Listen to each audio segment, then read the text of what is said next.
What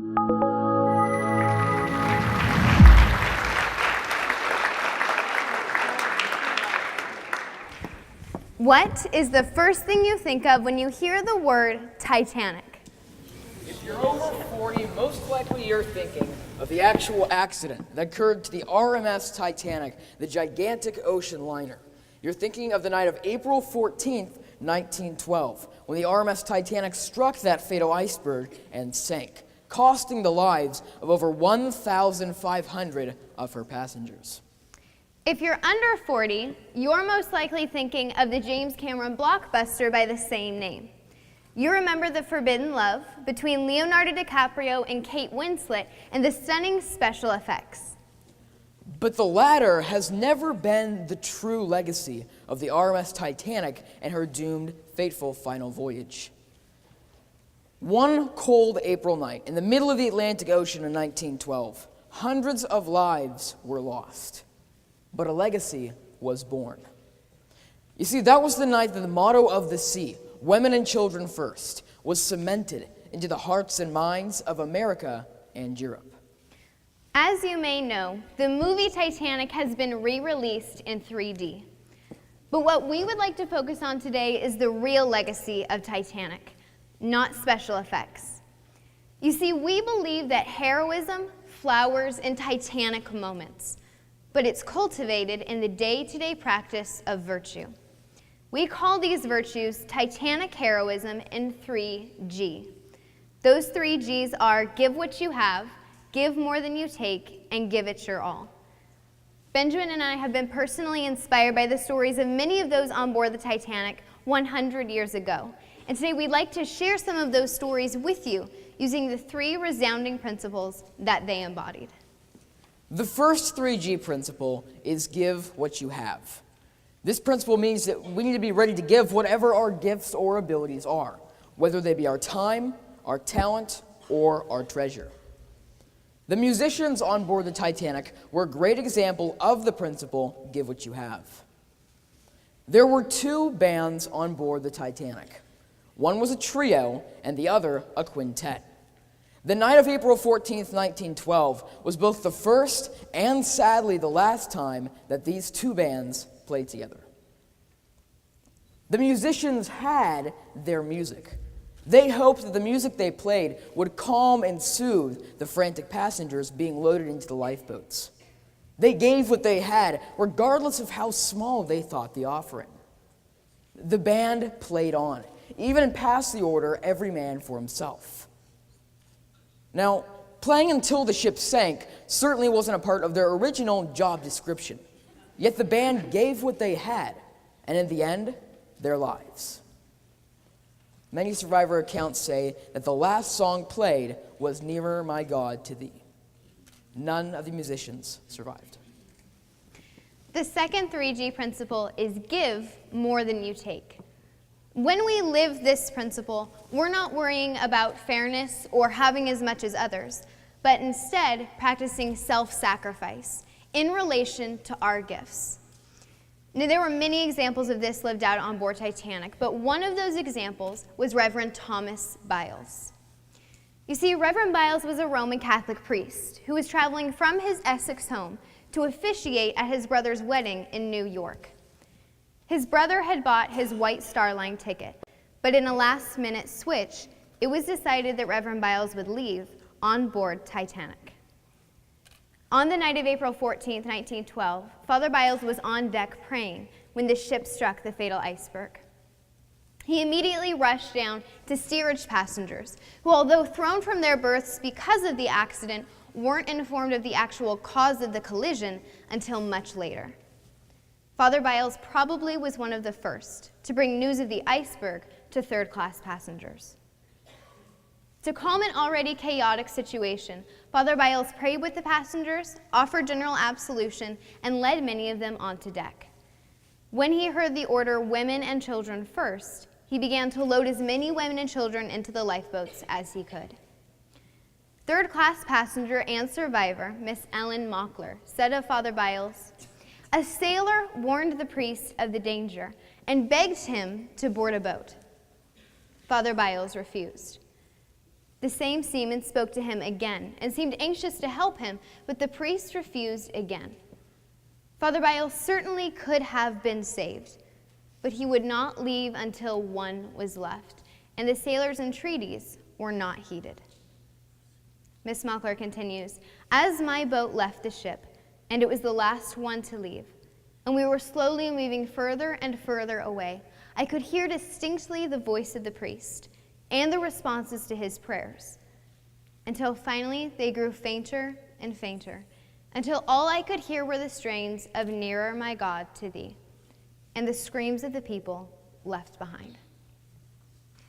Father Biles gave more than he took, and he ended up giving even his life for his flock.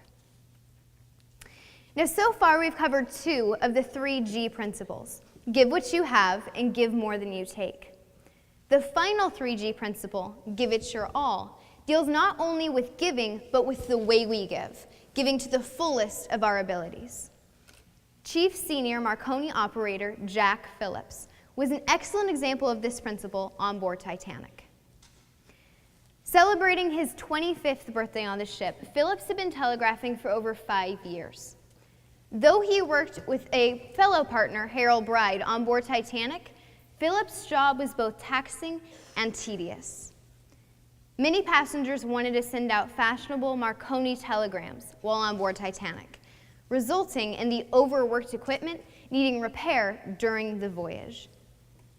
Thus, by the night of April 14, 1912, Jack Phillips was utterly exhausted.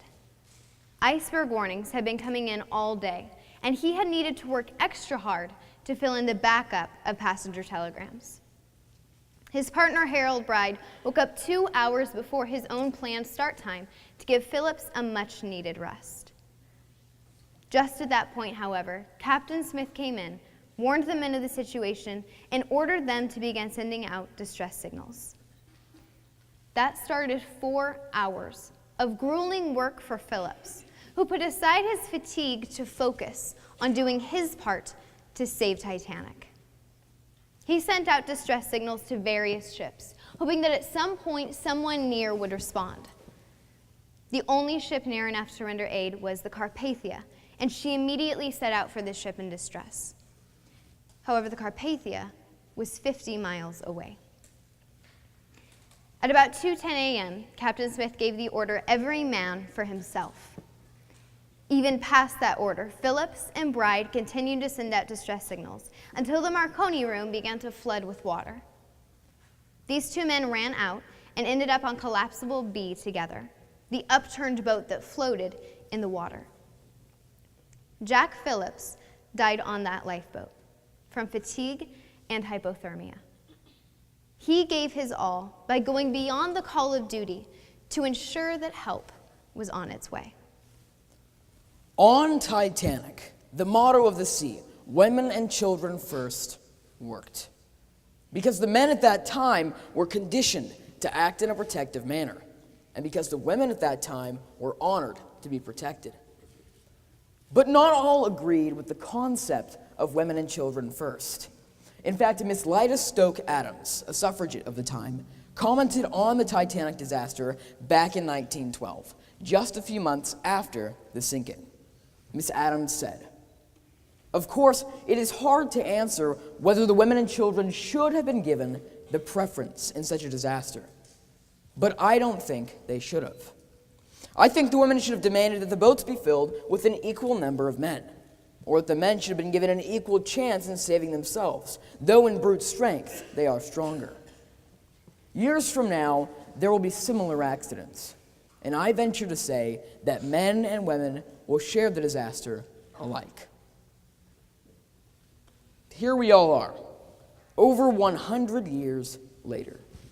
And how has Miss Adams' prophecy played out? Well, indeed, men and women are sharing in disasters. In 2012, Costa Concordia, the Italian cruise liner, struck a reef off the coast of Italy and foundered, thrusting over 4,000 passengers into panic. Utter chaos reigned over that ship. The order "Women and Children First" was given but not obeyed, nor organized to be carried out. On Titanic, the men acted as a unified body to protect the women and children.